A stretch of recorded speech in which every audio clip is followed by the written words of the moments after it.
Hello, happy Friday. I'm gonna give you guys just a minute to show up, but I want to start quickly because I have to boil some stuff and I don't want it to take too long. If you're new here, my name is Ashley. I have a food and recipe website called Big Flavors from a Tiny Kitchen. It's bigflavorstinyKitchen.com. And hi, Jennifer. I am on social media at Big Flavors. Twitter is at Big Flavors Blog. I'm just getting some poaching liquid ready for the meat. Today I'm making turkey salad tea sandwiches with dried cherries. So I'm doing 2 cups of water and 2 cups of chicken stock, and a half a cup of white wine, and then a little bit of spices. And I couldn't find turkey cutlets at the store today, so I'm using chicken. Either is fine. I've done it both ways. This recipe is really forgiving and flexible with both the meat you use and the dried fruit, because I know sometimes dried cherries can be a little tricky to find, so dried cranberries are great. Yeah, there's a lot of options. So 2 cups of water, 2 cups of chicken stock. I'll do half a cup of white wine, which looks like about what I have left in this bottle.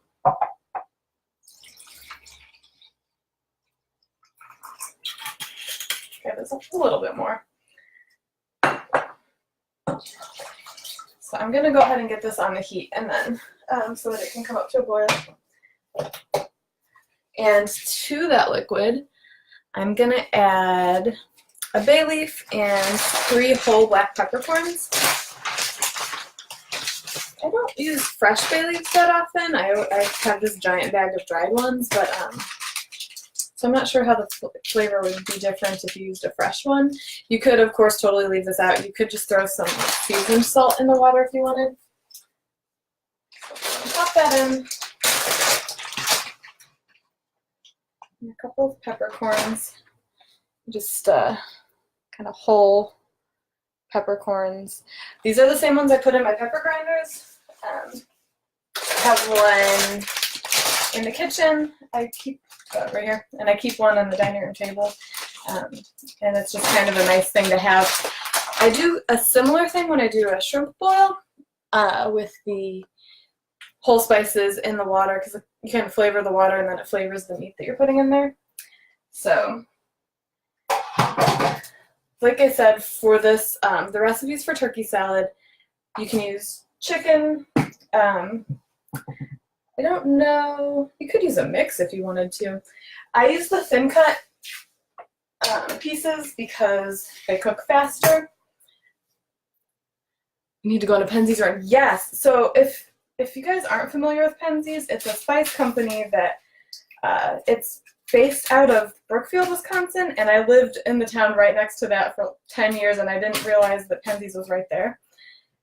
They have every spice that you could want, pretty much. There's some Indian, Middle Eastern things that they don't have, but they do have a lot. And if you live near a store, and I think right now the closest to me is in Connecticut, you can walk around the store and open up jars of every single spice, sniff them, and if you've never seen the difference between more than one type of cinnamon, but I didn't know that there was a big difference. Vietnamese cinnamon smells spicier than Chinese cinnamon. There's a ton of different kinds. It's pretty great. But yeah, the stores kept going out of business out here, but online is great. They don't have a middleman, so the prices are really good.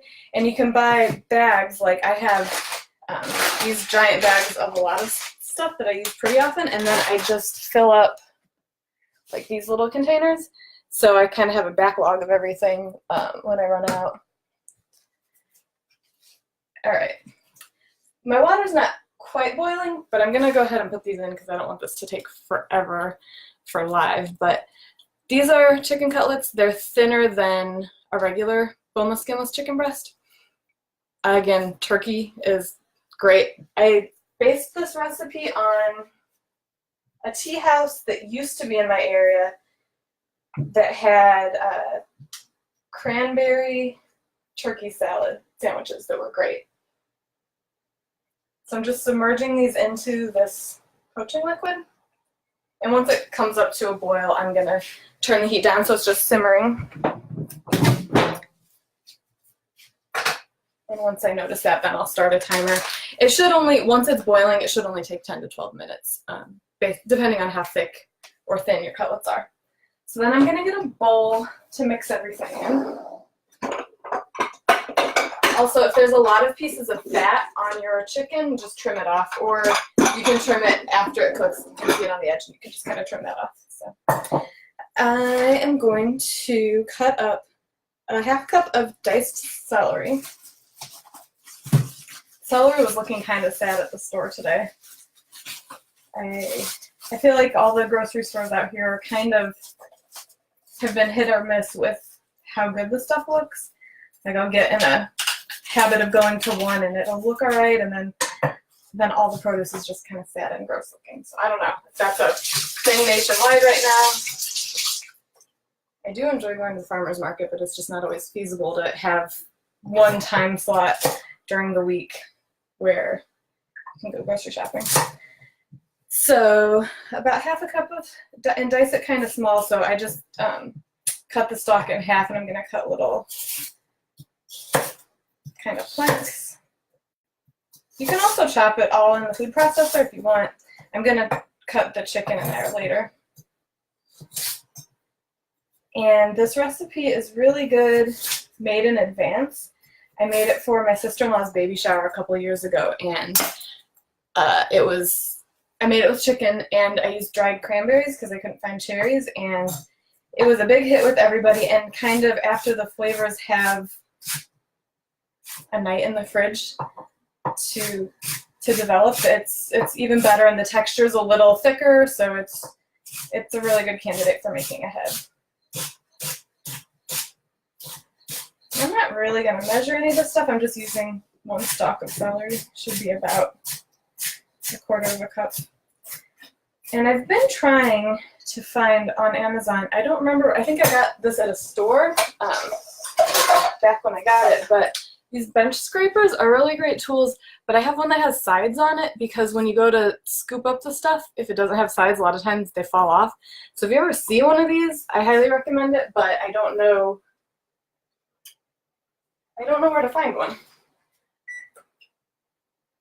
Maybe I just haven't dug deep enough on Amazon. And actually the other day I realized that the Instant Pot that I have that I've been linking to is no longer available there. So I put a similar, like the newer model that's the same size as what I have in my shop page. I don't know. It's kind of disappointing that they don't let us know when those links expire. But anyway. I've got half a cup of celery in here, and then half a cup of dried cherries. This is one of the brands I like, Stone Ridge Orchards. I did this post a few years ago for this brand. I like their cherries because you can see they're really plump.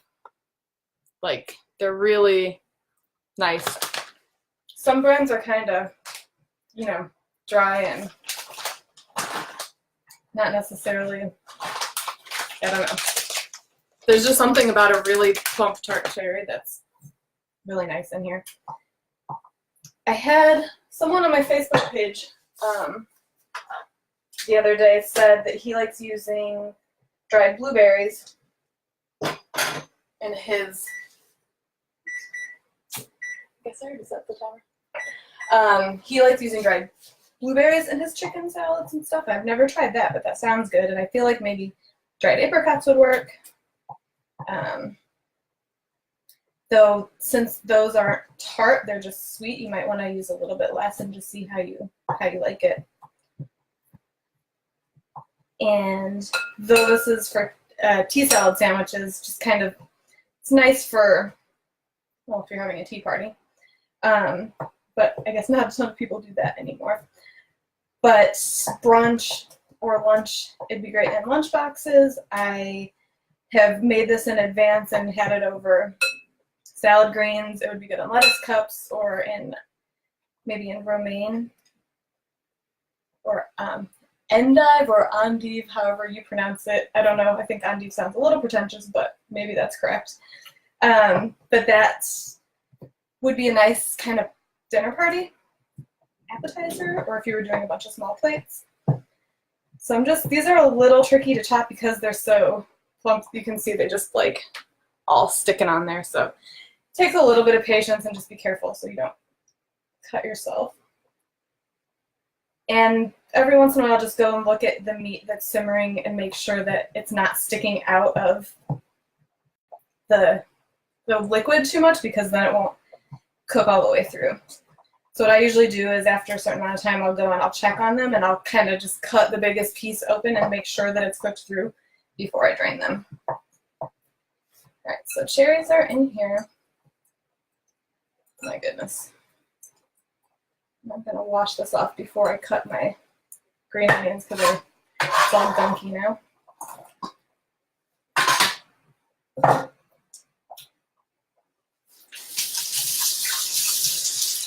If you were doing kind of a tea party theme, or you wanted to do more than one type of tea sandwich, other ones that would be good.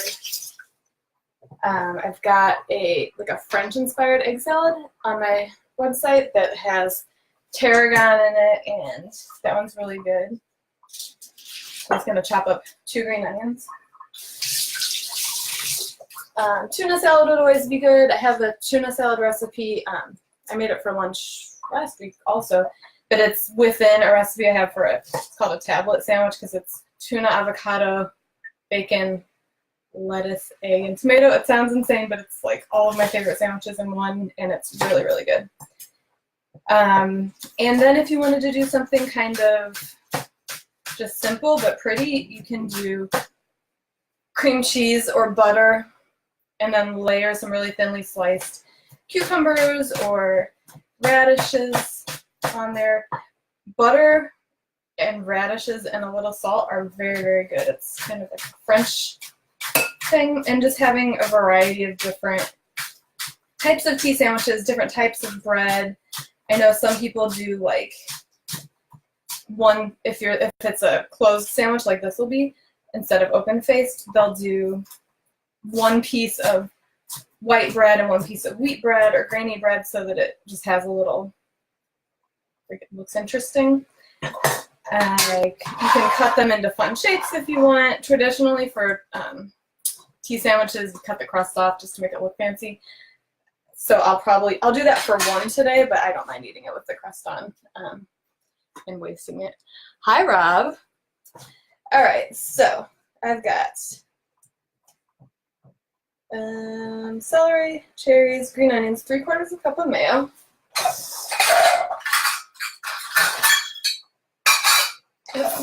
It smells like wine in here from that poaching liquid, which I don't hate, but it's a little weird at 10 in the morning. I'm not much of a day drinker because I will just want to take a nap.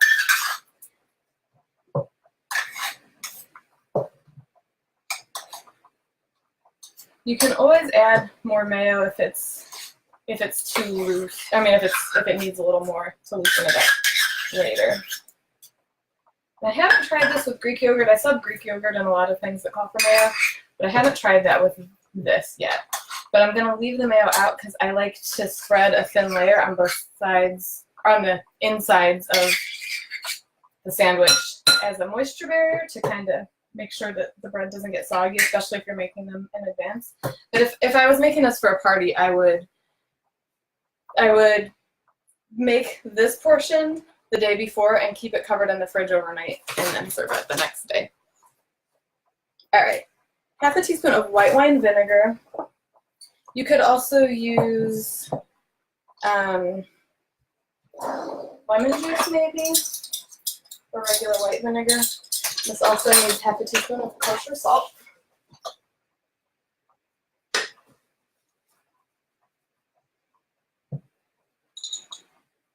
I just like having, especially with the sweet stuff in there, I like having a little bit of something tangy. And then some freshly cracked pepper.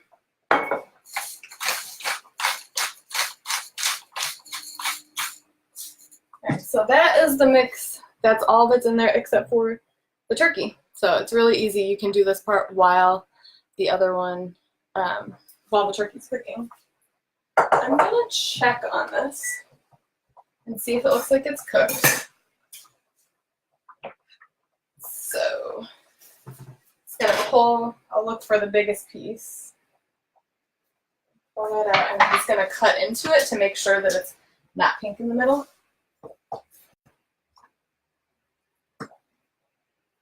It's ever so slightly pink, so I'm just gonna give it another like 2 minutes while I get the bread out.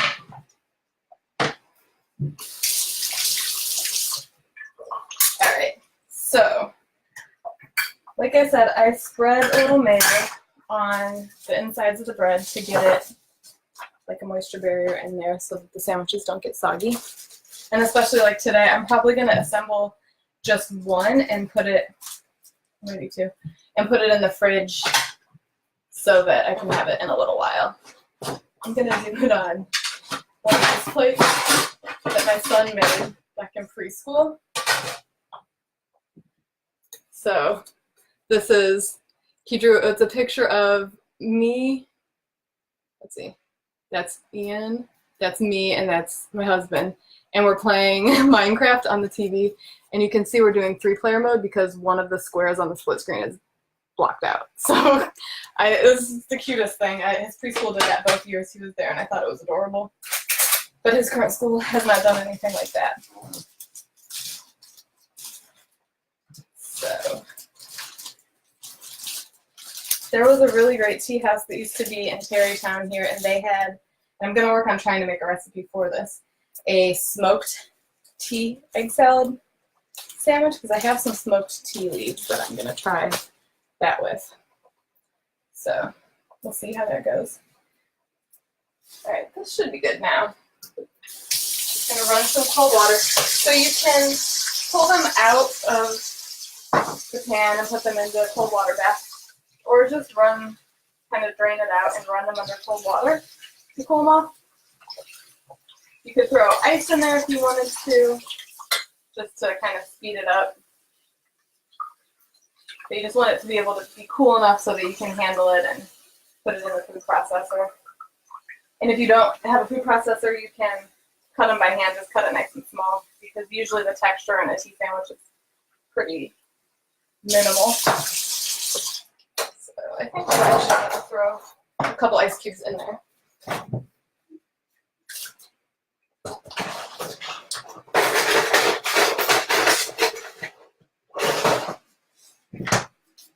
Alright.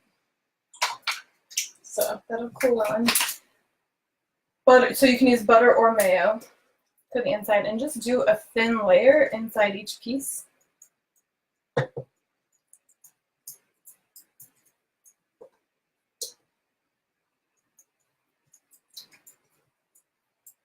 And you don't have to get quite all the way to the crust if you don't want, since we're going to come off anyway, but you're just covering the whole area real thinly. One of my friends, they never put enough mayo on his sandwiches, and he used to go into the deli and he'd order a mayo sandwich, turkey, mayo, lettuce, mayo, tomato, mayo, and no matter how many times he said mayo, there was this one lady who works there who just would never. It was always like this much mayo on a whole giant sandwich. It's pretty ridiculous.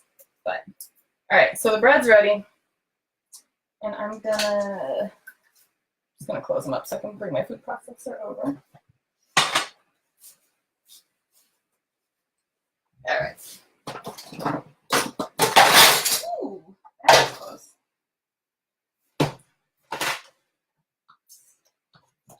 All right, so I'm going to drain the water off. And you can cut the pieces in half if you want. You might have to work in batches depending on how large your food processor is. And my package was 1 pound of chicken, and it was just 3 cutlets, but again, it just kind of depends on the sizes. So I'm roughly making big chunks to go easier in the food processor.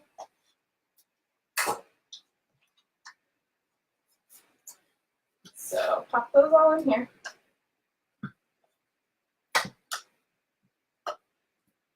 And again, if there was any large amounts of fat hanging off the edges, I would trim those off too. Let me know if you do try that with Greek yogurt.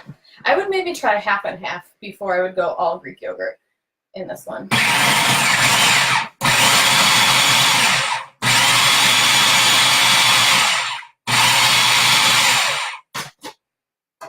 Okay, so that should be it. You just want to look and make sure it's not, there's no large pieces hanging out in there, but shredded pretty finely like that. Not drop this thing again. It's like kitchen Tetris in here with all of my appliances and stuff. But all right, so this is the celery, green onions, cranberry, cherries, mayo, salt and pepper. And I'm just pouring all that chicken or turkey, whichever you have, in there. And mix it up. If you were making lunch for a Valentine, you could cut these into little hearts. I know Valentine's Day is like next week already somehow. You could cut the sandwiches into little hearts or something cute. My son really enjoys this in his lunch at school. And you can also do a couple scoops of this next to some lettuce leaves if you want. So that is it. That's your salad. And then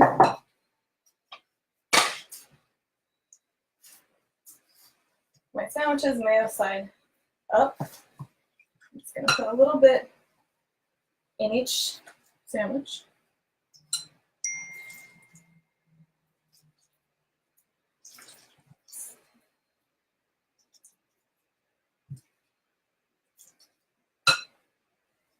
And spread it evenly. And then in order to get the crusts off, you want to use a serrated knife. If you use a regular knife, it'll kind of smush it. Hi, Sherry. Happy Friday to you too. I use my KitchenAid mixture to shred my chicken. Yeah, would that work though when it's poached? I've never tried. I hear that using the stand mixer is a great way to shred chicken, but I wasn't sure if that would work if it's poached because the texture feels a little tighter than like roasted chicken. But experiment, let me know. All right, so I have two serrated knives. I'll show you in case you're ever looking. So I've got one that's kind of smaller. I would probably normally use this for something like that. And then I have a larger one that's offset. So if you're going to slice something larger, you have room for your fingers underneath. Just something that I have found very handy. But you just go really close to the edges so you're not wasting too much bread, and you can totally snack on that. And cut the edges off.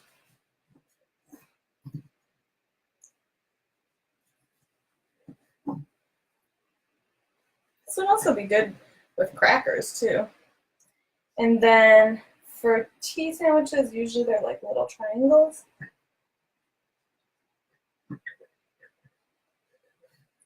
And then if I were making this like for guests or whatever, or a platter to make it look pretty, I would probably do, like I did in the post, either pea shoots or microgreens or something pretty on the plate too. So you can see, get like a nice little cross section there with these little itty bitty sandwiches. So I'm gonna not cut the crust off of the other one just because I'm gonna eat the crust later, but I'll show you the difference in what it looks like if you care to know. And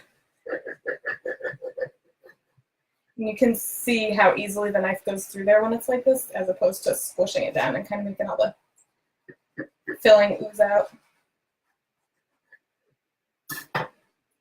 So there you go. So it's still delicious. It just doesn't look quite as fancy and tea-like, if that's something you're looking for. All right, and that is it. So you've got regular sandwiches and then fancy brunchy tea sandwiches. So I hope you guys try this recipe. If you do, let me know, tag me on social media, and I would love to hear what you think of it. Hope everybody has a great weekend, and I'll see you next Friday. Bye.